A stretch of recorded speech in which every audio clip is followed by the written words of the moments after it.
Bonjour à tous, c'est Guillaume de la Teams Pro. Je profite de la sortie des nouveaux coloris du Lofin 170 pour refaire un petit point sur le leurre. Juste pour les caractéristiques, on est sur un leurre qui est du coup flottant, un leurre qui a été développé justement par Gamakatsu, par Luxé au Japon. Luxé, pour rappel, c'est la gamme de leurre de chez Gamakatsu.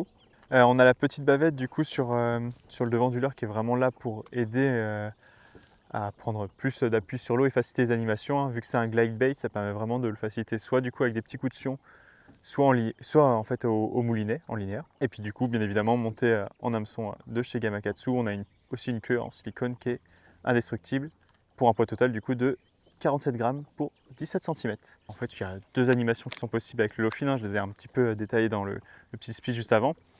Donc déjà on va le lancer. Vraiment le gros point fort du Lofin, ça va être d'insister sur des spots, vraiment de ralentir la nage, que vous ayez un spot hyper marqué comme un herbier très dense ou juste un obstacle dans l'eau.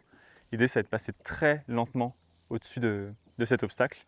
Il a vraiment été développé pour ça. Donc, soit je l'anime motion, comme je suis en train de le faire. Alors, ce qui est bien, c'est quand vous l'animez motion, on va vraiment avoir le leurre qui se retourne. C'est vraiment là où vous allez ralentir au maximum. Ou soit, du coup, si vous avez un peu plus de mal avec ça, vous pouvez aussi l'animer au moulinet. Donc là, c'est pas bien compliqué, hein. C'est juste un coup de manivelle, j'arrête. C'est vraiment un demi-tour à chaque fois. Et on a vraiment le leurre qui va se dépasser de gauche à droite. Donc là, du coup, on a une récupération qui est un peu plus rapide que si on animait au sion. Voilà pour le Lofin 170.